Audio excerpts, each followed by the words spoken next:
Saudara, di sini saya memperkenalkan diri, podcast terbaru dari Laman Sahabat, Lawrence M. Official. Hari ini kita mencoba memperkenalkan satu podcast yang menarik untuk saudaraku semua mengenai perkembangan usaha-usaha yang kecil, menengah, yang akan dapat kita elaborasi dalam perbincangan. Tapi izinkan saya memperkenalkan diri terlebih dahulu. Dan saya hari ini didampingi oleh saudara saya, Hotman Lumban Gaul. Silakan Pak Hotman, mungkin ada yang mau ditanya dulu mengenai podcast kita hari ini. Terima kasih Pak Laurentius sudah memberikan kesempatan untuk kami bertanya. Tentu konten yang kita ingin dengarkan nantinya sebagai Ketua Asosiasi dari UMKM. Ya. Tapi sebelum itu kami ingin juga menggali sebenarnya siapa sosok Laurentius. Barangkali publik juga harus kenal. Ya. Mungkin sejak lahir ingin kita dengar juga. Katanya kampungnya di dekat TPL. Bisa cerita Pak Laurentius? Terima kasih nih Pak Hotman. Memang saya dilahirkan di suatu desa di daerah Toba sekarang namanya. Dulu Tapanuli Utara. Itu memang kalau mau lihat lokasinya adalah di Kecamatan Permaksian hari ini. Dulu Kecamatan Porsea. Tepatnya tidak jauh memang dari lokasi pabrik Toba Pop Lestari yang hari ini kita lihat sedang bermasalah di berbagai media. Saya dilahirkan memang dari suatu desa dan juga itu keluarga yang tidak terlalu besar gitu ya. Dan memang saya sejak kecil di situ tinggal sampai dengan SMP di Kecamatan Permaksian ini, Lumban Huala namanya. Kemudian saya sekolah di Pematang Siantar di STM HKBP tahun 1970 sampai 1974. Jadi SD sampai SMP di Permaksian Porsea. Di Permaksian di Lumban Huala, di saya Lumban Huala. 70 sampai 74 saya di STM HKBP Pematang Siantar. Lulus tahun 74 Desember saya berangkat ke Jakarta. Itulah awal daripada perkembangan karir saya setelah selesai pendidikan dari STM HKBP Pematang Siantar. Lalu kemudian cerita Pak Laurentius kan berkarir di Angkasa Pura. Iya. Apa cerita kemudian Pak Laurentius mulai berkarir di Angkasa Pura? Jadi sebenarnya waktu datang dari Sumatera Utara naik kapal, dulu belum ada pesawat. Kapal apa itu Pak? Kapal Bengawan dulu, Bengawan Belawan, karena pada saat itu ada 2 kapal dari Belawan ke Jakarta. Jadi dari Belawan ke Tanjung Priuk. Pada saat Tuan Pomas naik dok, kemudian diganti dengan kapal Bengawan yang lebih kecil dari Pelabuhan Belawan ke Tanjung Priuk. Saya memang sampai tanggal 19 Desember tahun 1974 di Jakarta. Artinya sudah mendekati 51 tahun saya di Jakarta ini. Kemudian namanya kita merantau dari kampung dengan bekal hanya modal lulusan sekolah tinggi menengah STM, maka yang kita cari pertama adalah bagaimana kita mendapatkan pendidikan tambahan atau pekerjaan yang secepat mungkin, karena kita memang tidak punya modal apa-apa pada saat itu. Akhirnya saya mendapatkan sekolah berbeasiswa di Pusat Latihan Penerbangan atau dulu namanya Lembaga Pendidikan Perhubungan Udara LPPU Curug. Saya di situ sekolah tahun 1975 mulai April 1975 sampai dengan lulus 1,5 tahun kemudian. Itulah saya diterima melalui Perum Angkasa Pura pada saat itu, dan Perum Angkasa Pura lah yang berikut saya menjadi karyawan pertama sekali dengan basic lulusan dari Curug. Nah itulah pada saat awalnya datang ke Jakarta tahun 1974, sudah dapat pekerjaan 1975. Dan kami dengar sejak berkarir di Angkasa Pura juga sambil kuliah, masih lajang waktu itu. Bisa cerita itu Pak? Jadi memang pada saat itu 1975 setelah lulus, saya melihat lingkungan pekerjaan saya itu kan karena saya mengikuti sekolah kedinasan beasiswa, maka senioritas saya masih banyak di atas. Saya angkatan 14, berarti pada saat itu masih ketemu angkatan pertama sampai dengan 13. Saya berpikir kalau saya hanya mengikuti karir dengan sistem angkatan, berarti angkatan pertama harus dulu selesai, angkatan kedua, ketiga, dan sampai 13. Kapan saya harus bisa angkatan ke-14 untuk mendapatkan kesempatan? Maka saya satu-satunya berpikir adalah bagaimana kita harus jumping, melompat melalui satu pendidikan. Makanya saya mengambil tahun 75, saya udah bekerja, kemudian 3 tahun kemudian, tahun 78, saya mengikuti pendidikan S1. Yang tidak mungkin bisa dibayangkan, basis saya adalah di teknik, SLTA sampai Curug, tetapi saya ngambil pendidikan Fakultas Ekonomi. Pada saat itu memang Fakultas Ekonomi masih bisa menerima lulusan Sekolah Teknik Menengah atau STM. Akhirnya saya diterima di Fakultas Ekonomi, suatu universitas swasta di Jakarta ini, kemudian kuliahlah sampai dengan tahun 1983 lulus. Lulus sarjana ekonomi tahun 1983. Itulah awal-awalnya ada perubahan dari basic pendidikan teknik ke basic pendidikan ekonomi. Jadi awalnya karirnya di Angkasa Pura itu teknisi ya? Teknisi murni. Lalu masuk ke pendidikan sarjana ekonomi, dan kami dengar juga dilanjutkan sampai doktor dari S2 di UI dan S3 juga di UI, manajemen dan doktor di UI. Ceritakan apa? Jadi karena saya memang sekolah kedinasan dari Curug itu berbeasiswa, maka setelah selesai masa dinas beasiswa, kemudian karena saya juga diberi kesempatan oleh perusahaan Angkasa Pura pada saat pembangunan Bandara Internasional Soekarno-Hatta, sekarang Soekarno-Hatta, saya juga mendapat pendidikan training untuk alat-alat navigasi 3 bulan di Prancis. Saya sudah itu sekitar tahun 83 pas saya lulus. Karena saya sudah lulus dari pendidikan Prancis, begitu saya ingin mengambil jalur karir di luar teknik, perusahaan tentunya tidak mengizinkan.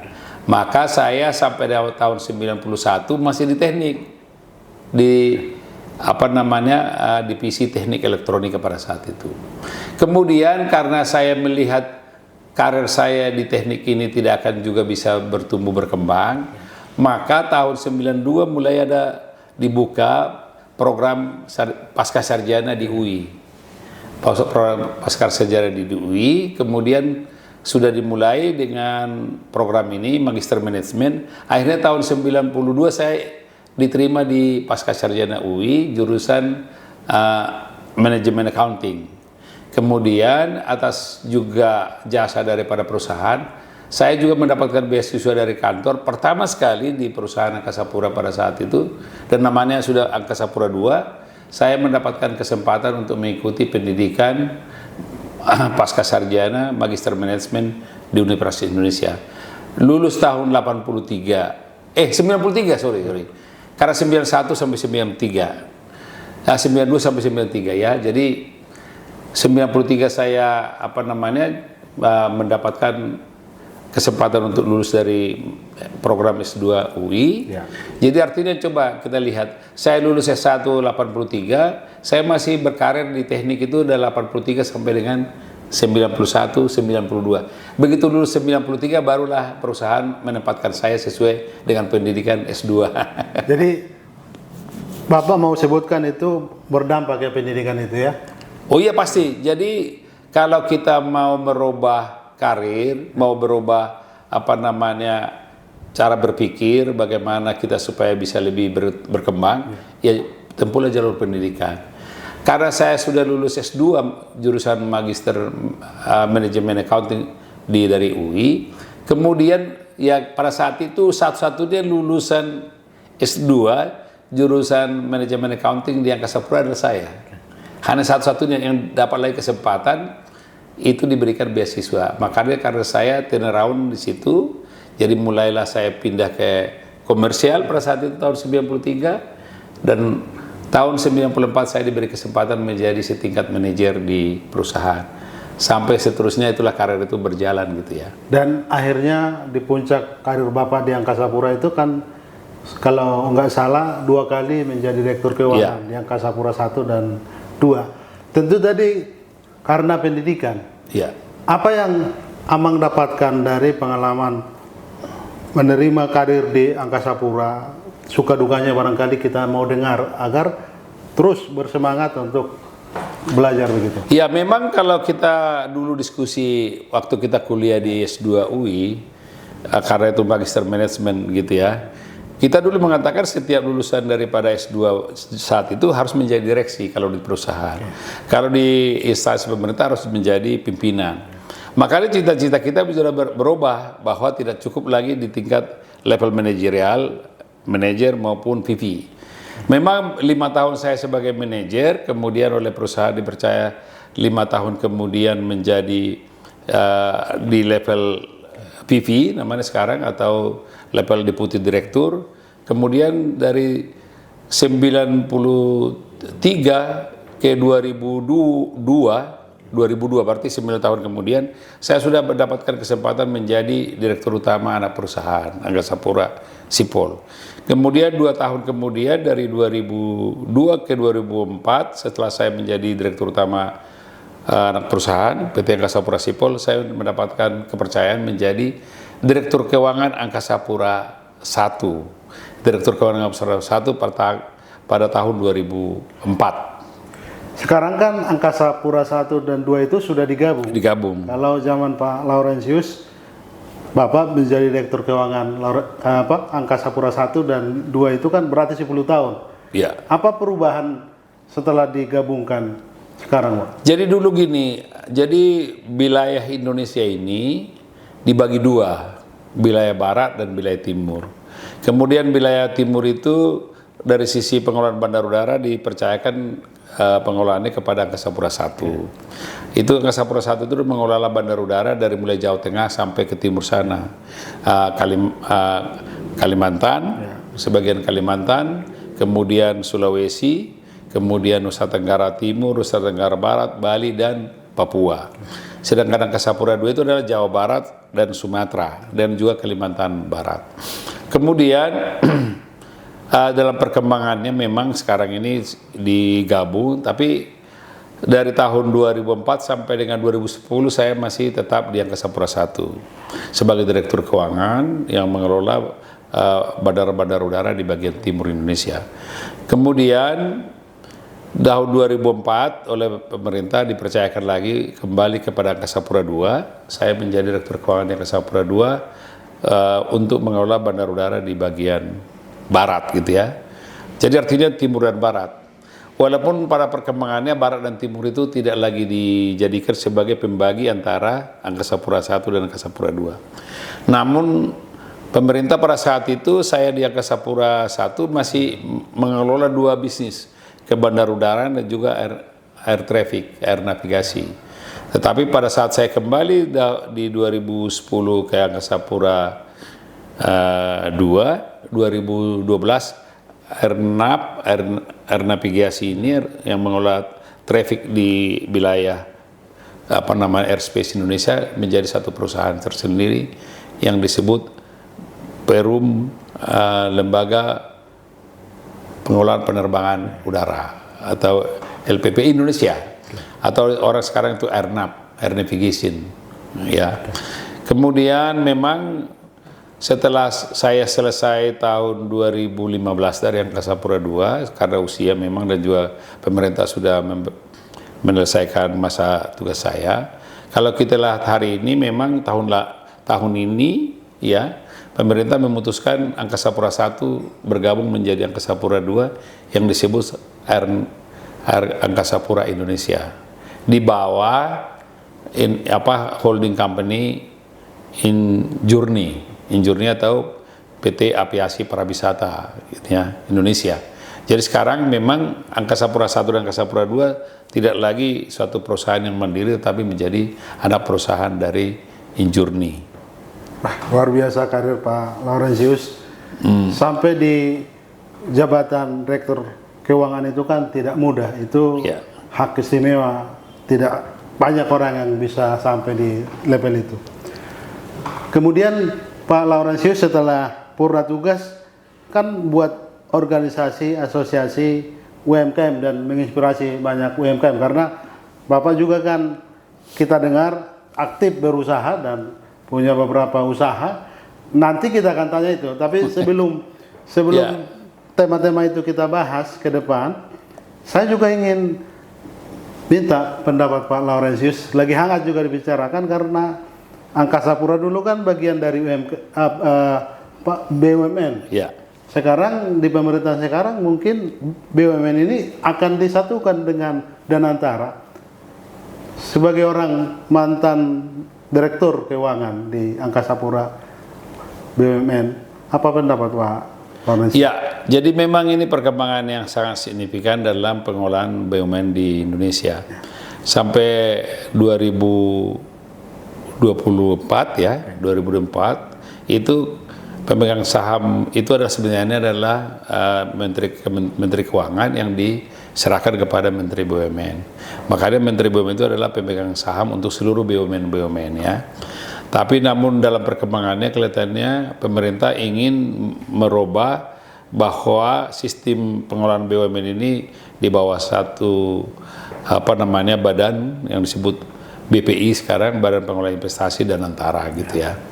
Danantara ini dalam perkembangan kita lihat sampai hari ini sudah berubah menjadi salah satu menjadi pemegang saham 99% daripada BUMN. Ya. Sedangkan Kementerian BUMN yang berubah sekarang Badan Pengelola BUMN, ya. Badan Pengelola BUMN itu Badan Pengatur ya. Ya. Jadi bukan Badan Pengelola, Badan Pengatur BUMN yang katanya adalah fungsinya sebagai regulator masih memiliki 1% atau apalah itu yang disebut saham Dwi Warna yang mempunyai kemampuan hak untuk sebagai pemegang saham Dwi Warna mempunyai hak veto katanya gitu ya. Jadi memang ini perkembangan ini memang perlu kita lihat. Kalau dulu dividen daripada BUMN itu kan dijadikan menjadi sumber APBN. Ya. Tetapi katanya sekarang ini juga kita perlu cermati dividen itu dikelola oleh Danantara untuk diinvestasikan kembali untuk pengembangan ekonomi. Nah, ini memang ada paradigma yang berbeda. Kalau saya melihat dari sisi BUMN, hanya karena perubahan daripada status daripada pemegang sahamnya, seharusnya BUMN itu tidak berbeda. Justru sebenarnya fleksibilitas dan juga hubungan yang lebih dekat dengan pemegang saham karena fungsi Danantara adalah sebagai pemegang saham yang sifatnya korporasi, ya barangkali sebenarnya akan lebih mudah untuk pelaksanaan pengelolaan suatu BUMN dibandingkan dulu kementerian. Memang walaupun itu kementerian itu adalah satu lembaga kementerian untuk sebagai pemegang saham, kita juga dulu sebenarnya tidak terlalu bermasalah selama kaidah-kaidah organisasi korporasi bisa dijalankan dengan baik. Tetapi memang ini yang saya ikuti, dividen sekarang bukan lagi sumber APBN, tapi dividen menjadi dikelola kembali oleh Danantara. Baik Pak Laurentius, kita mau tanya soal wirausaha. Ya. Ada ungkapan bahwa seorang pejabat di negara itu, apalagi di kementerian, terutama di BUMN misalnya, dia harus berjiwa entrepreneur. Ya. Para pejabat yang berjiwa entrepreneur akan bisa mengelola, mengembangkan usaha itu sendiri. Pengalaman Pak Laurentius, barangkali sebelum UMKM kita bahas, apa pentingnya berjiwa entrepreneur bagi seorang pejabat, karena kan dia digaji negara begitu. Ya, entrepreneur atau kewirausahaan itu adalah suatu pola pikir bahwa harus menciptakan sesuatu. Khususnya kalau kita di BUMN ya namanya bisnis itu harus betul dinamis, kita harus menciptakan bisnis-bisnis yang bisa mengembangkan perusahaan. Jadi memang kewirausahaan itu adalah ujung-ujungnya adalah kreativitas, inovasi. Ya. Jadi seorang wirausahawan yang tidak punya kreativitas dan inovasi, nggak mungkin dia bisa mengeluarkan bisnis-bisnis yang bisa mengembangkan perusahaan itu tersendiri. Jadi memang kewirausahaan itu bukan sebenarnya harus sekarang disebut UMKM gitu ya. Kewirausahaan itu adalah suatu pola pikir, cara berpikir bagaimana untuk menciptakan sesuatu bisnis yang dapat memberikan nilai tambah kan gitu ya. Jadi sebenarnya kalau seorang leader memang harusnya punya visi yang ke depan bagaimana dia menghasilkan sesuatu gitu ya. Jadi kalau kita lihat memang seperti di perusahaan-perusahaan yang direksinya tidak punya jiwa kewirausahaan, ya nanti perusahaan itu akan stagnan, tidak ada kreativitas, tidak ada bisnis-bisnis yang dikembangkan gitu ya. Jadi memang ini perlu sekali seorang direksi perusahaan ataupun dimanapun di swasta maupun BUMN ya, faktor-faktor leadership berdasarkan kewirausahaan itu memang mutlak diperlukan. Terakhir pertanyaan kami Pak Laurentius, karena Bapak juga kemudian setelah purna tugas kan buat asosiasi untuk UMKM, dan itu penting untuk kita dengarkan bagaimana cerita Pak Laurentius kemudian buat bersama teman-teman asosiasi itu. Tapi sebelum itu kan Bapak sudah punya embrio atau jejak sebagai orang yang punya bekal menjadi entrepreneur. Kami dengar juga di kampung dulu sudah biasa punya warung. Lalu kemudian nanti di BUMN Angkasa Pura juga mengelola semua tempat-tempat di bandara itu kan. Dan kemudian setelah purna tugas juga punya beberapa usaha. Apa yang harus kita ingatkan para UMKM? Tadi Pak Laurentius sudah sebutkan sebenarnya penting jiwa entrepreneur itu. Tapi untuk orang melek bahwa dengan demikian dia bisa mandiri, kita ingin dengar. Jadi begini, memang setiap orang yang sudah akan berakhir dari jabatan atau pekerjaannya, memang harusnya berpikir jauh hari sebelumnya, apa yang harus saya lakukan setelah pensiun. Saya pribadi memang setelah merancang bahwa pasti ada waktunya saya akan berakhir sebagai direksi BUMN, apalagi udah menjelang lebih 10 tahun pada saat itu. Saya masuk direksi Angkasa Pura 1 tahun 2004, kemudian memang berakhir 2015, berarti lebih 10 tahun, hampir 11 tahun. Ditambah dengan di anak perusahaan 2 tahun, memang sampai 12 tahun lebih ya saya direksi. Kemudian saya udah merencanakan, berpikir bagaimana setelah selesai. Maka saya juga mendesain setelah selesai pensiun untuk membuat usaha-usaha yang sifatnya bisa dikembangkan sesuai dengan kemampuan dan juga passion saya. Kemudian pada tahun sebelum saya pensiun memang saya punya gagasan agar nanti setelah selesai usaha-usaha ini udah bisa saya kelola sendiri. Maka tahun 2012, artinya 3 tahun sebelum saya selesai, istri saya sudah mendirikan usaha namanya klinik dan apotek. Klinik apotek ini tujuannya adalah bagaimana berkontribusi kepada masyarakat sekitar di bidang kesehatan. Kemudian setelah saya lulus setelah selesai 2015, saya bisa langsung mengambil alih posisi untuk mengembangkan klinik dan apotek medikasi. Ya puji Tuhan, 2 tahun lalu berarti 2014 ya, 2013 sudah dirintis klinik dan apotek medikasi ini untuk mendapatkan akreditasi. Ya, dan saat 2014 sudah kita berhasil mendapatkan akreditasi paripurna, dan ini dengan suatu desain bisnis klinik dan apotek yang menjadi terintegrasi untuk melayani masyarakat. Kemudian 2015 setelah selesai, saya juga mengembangkan bisnis yang sifatnya entertainment. Ya, adalah bisnis untuk KPN Resto, yang hari ini ada 2, Bonjour KPN Resto dan juga Happy Twin KPN Resto. Di samping itu memang saya juga ikut mengembangkan usaha-usaha di Danau Toba, di Toba yang di Silangit kami yang di Silangit. Kami juga mengembangkan di situ toko souvenir dan resto, hari ini sudah berkembang. Demikian juga kita juga mengembangkan usaha yang sifatnya passive income melalui mengelola rumah-rumah kos, kontrakan gitu ya. Dengan biaya-biaya yang tidak terlalu besar, kami juga mempunyai usaha-usaha properti yang sifatnya rumah kos maupun kontrakan. Maka Untuk menaungi ketiga bisnis ini, saya bersama istri saya mendirikan namanya Himalayos Group. Himalayos ini adalah singkatan daripada nama anak saya, Immanuel, Laura, dan Yosua. Jadi Himalayos Group itu menaungi 3 bisnis, medical, apotek dan klinik. Kemudian yang kedua adalah entertainment yang sifatnya adalah cafe and resto dan juga dikembangkan untuk wedding ya. Yang ketiga adalah properti. Jadi 3 bisnis ini memang adalah passion saya, yang juga berpengalaman pada saat saya direksi.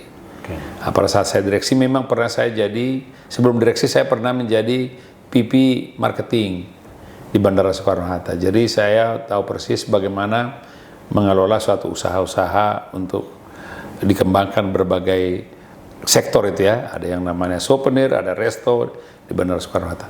Kemudian sebagai direktur keuangan saya dulu bertanggung jawab untuk para UMKM. Yang mana program CSR disebut program kemitraan bina lingkungan dulu di BUMN.